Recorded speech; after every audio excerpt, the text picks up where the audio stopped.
take the plate, put it on edge, and spin. Simple, really. I got that part down. There are a couple of things I'm missing. Most important, why am I doing this? Now, that's a two-part question. The first part, the question why, has been tackled by theologians, philosophers, medical practitioners, and more recently therapists without any satisfactory conclusion. So I will go to the second part of the question, am I doing this? Yes.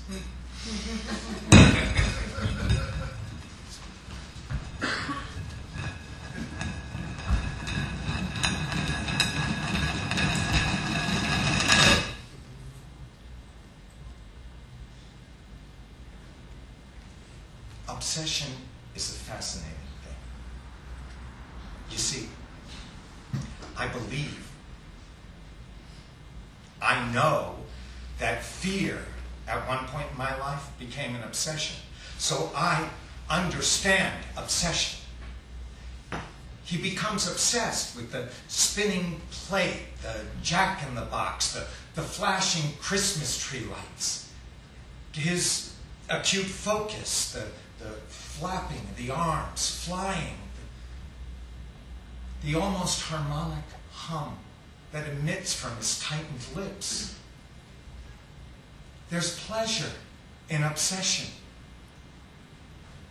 I would like to know what his pleasure is. I would like to know what he feels. I'd like to know something about my child. I'm so lonely.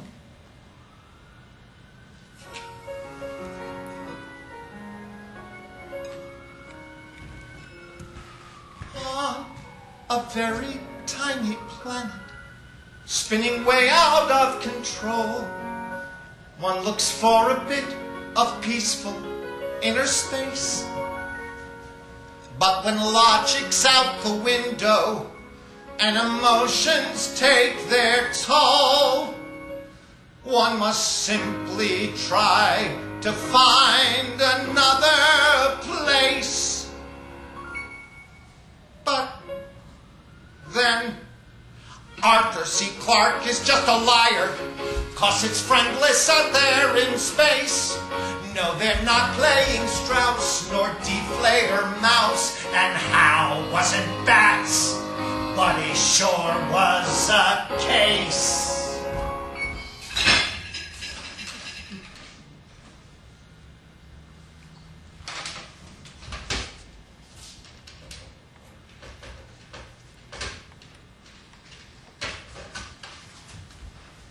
Hi.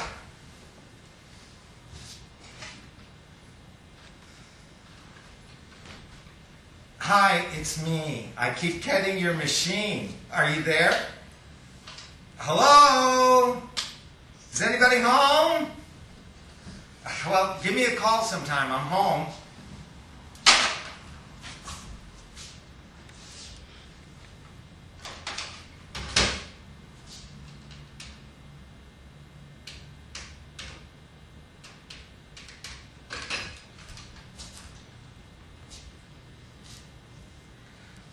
Hi. Hi! Hey, how are you doing? Yeah, I've been trying to call you. I keep getting your machine. Yeah, are you getting my messages? No. No, I was just wondering. You haven't called back. No, sure. Hey, you on the other line? You got a minute? Well, we just took Adam to the shrink. No, a psychiatrist somewhere in Brooklyn. Yeah, the third neurologist sent us to her. Yeah, she's the best in the city. We keep going to the best in the city. Now, every time we've gone to the best doctor in the city, they sent us to another doctor who's the best in the city. I mean, are they all that self-deprecating, or is it just no one really knows? or do all the best doctors in the city have a best in the city club? You know, don't charge your patients less than $200. You know, tell them you get what you pay for. I swear, we have been to every best doctor in the city, and they don't know what the fuck they're doing. I mean, what if they sent us to the worst doctors in the city? Of course they don't know any. It's that birds of a feather theory. I mean, it's just crazy. Isn't that insane? No, I'm fine. I didn't mean me. I meant the...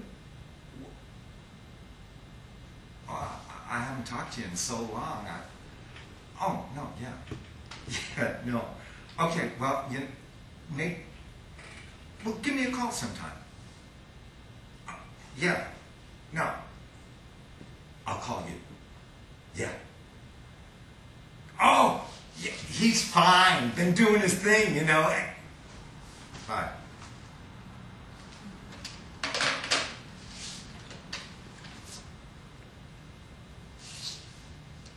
Adam, you want Daddy to turn on TV? Watch Sesame Street? Fly with Grover? Adam?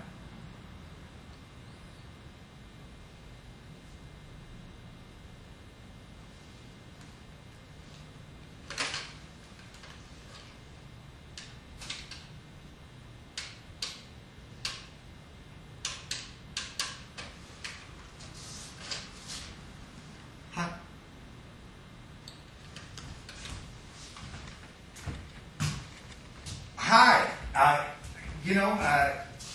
I was just calling to say hi.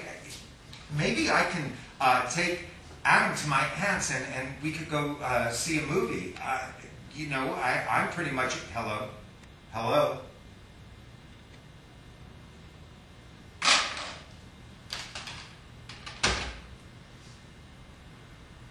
Did I tell him who I was? Oh, yes. Arthur C. Clarke is just a fraud, 'cause he promised me a universe of dreams. But with all of that room, one can clearly assume ain't no one gonna hear you when you scream. So on this tiny planet, spinning way out of control, there's just one thought, and one thought only. If I keep up with the pace and find a more human race, will I still be lost in this place and lonely?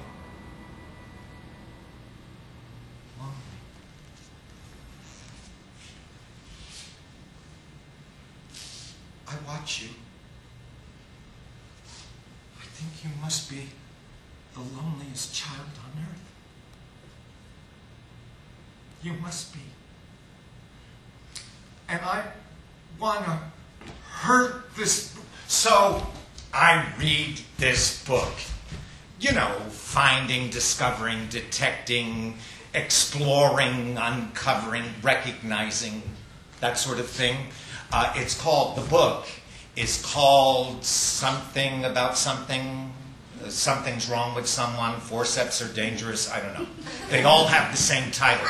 But on page 41 of this particular book, in a chapter entitled Your Child and Space, it asks the question, is your child spatially aware? Cow! Cow! Cow! A cow! Think about that for a minute. Spatially aware. Like he needs to place things in space at 2. I keep having these flashes of this film in college, Psych 232, of them experimenting. Of course, they called it a study. Running a series of tests, experimenting on babies. See, they had this long rectangular table, and it was opaque on the ends with this cleared glass section in the middle. And they would place a baby on the opaque end with the mother on the other side. And then they tried to get the baby to crawl across the glass. Chicken! Chicken! Find the place for the chicken! Chicken! Chicken! See, they have the mothers calling to the babies. And these babies would get to the edge, look over, and stop. They wanted to get to their mothers, but they couldn't get across this cavern. And they would film this from the floor at an angle under the table so that you could get an idea of the depth the child was seeing. Now, they did this to about 5 kids on this film. There was no sound except for the voice of the psychotherapist, experimenter, doctor. But you could see these babies were crying, terrified. And the mothers would be calling to them, prodding, gesturing, doing anything they could to get these kids to crawl across this abyss. And these kids were crying, some of them hysterical. No. Put the piece in the puzzle. No, don't spin the cow. No spinning. Put the piece in the puzzles. See, I thought we'd try integration. That's another chapter. So these kids are silently screaming. And naturally, I panic. Me. This is on my list. Complete, unmitigated panic. I get clammy, my head's ringing like a fire alarm going off in my head, and they continue filming. I faint, dead faint. They said I stood up in the middle of the class and said, "What the fuck are you doing to those kids?" and fainted. It took them 5 minutes to revive me. Come on, Adam. Put the piece in the puzzle. Do it! Do it! Do it!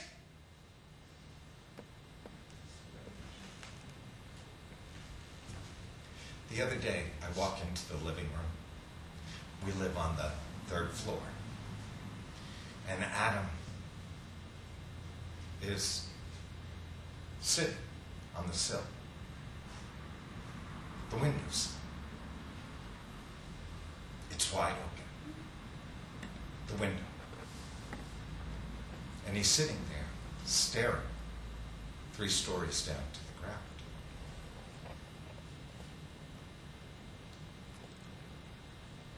I froze.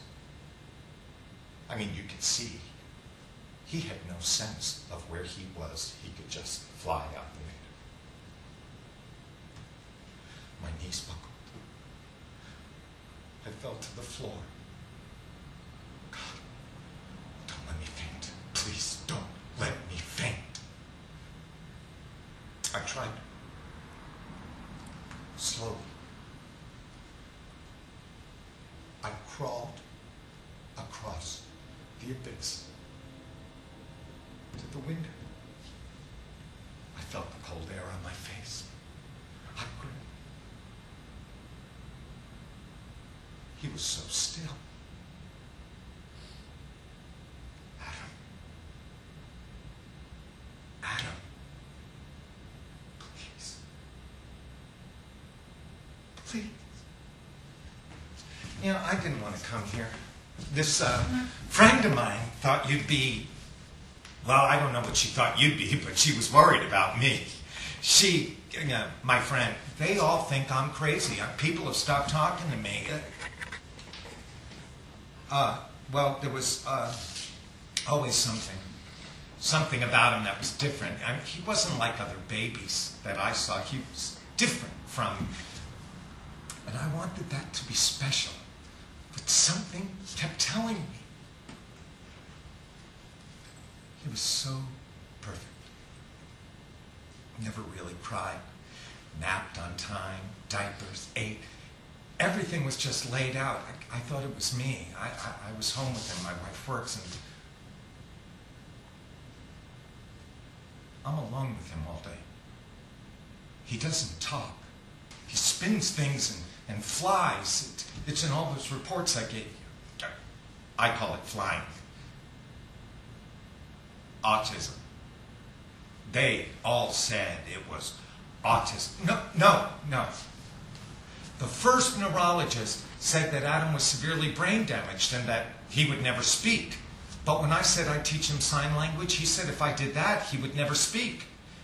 And then he told me to have other neurologists see Adam, but that they would classify him as autistic, though he didn't really believe in that term, but that Adam was what most people believe to be autistic. Then he gave me a bill for $300. Look, I've been to 3 neurologists, 2 hearing specialists, psychologists, pediatricians, and a psychiatrist. They all say something different. They all want to do something different, but I don't know what to do. I don't know what to do. Not that we knew of. It was a cesarean. I kept asking, was there something wrong with the baby? Routine operation. These things happen. They happen. There were 8 other C-sections that day. It seemed like half. Why would I think it was unusual? They didn't give us a reason. Dilating. She couldn't dilate. They induced Pitocin, the pit. Nothing happened. You mean he couldn't what? Produce birth? Incapable of being born? What is that, a theory? Then what? No, please. I'm trying to understand. You see, it's just no one's given us any hope. You don't know what that's like. Nothing. I'm not denying anything they've said. Yeah, I'm not stupid. I can look at him and know there's something wrong. What, you think I haven't looked at him, noticed there's a kid flapping his arms, flying without wings? It's not a bird, for Christ's sake. I didn't mean it. I'm not being belligerent. Look, I come to all these fucking doctors, they tell me there's nothing they can do, and then they charge me $300. I don't have the money. I don't have anything. I have nothing. Oh, a sliding scale. You got a minimum? Because I don't have any more money, all right? No. Thank you. No. I'm fine. I don't need a tissue. I need some fucking help. I don't know where to go. He's all I've got.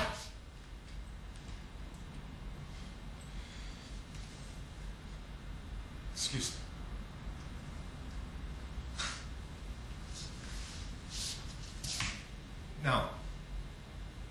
No, he's not afraid of the dark. He's not afraid of anything. He's not...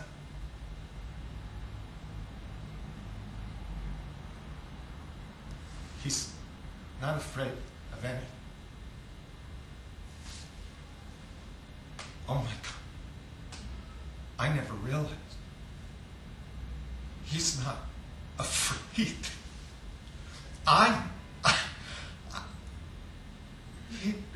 He's not afraid. He's fearless. He's fearless.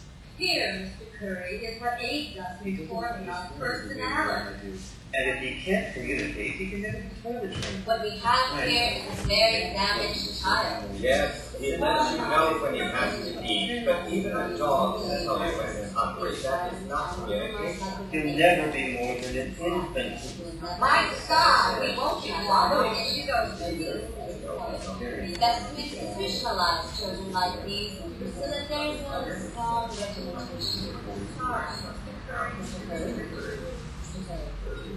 Very sad. Oh, very sad. Cry. It's very sad.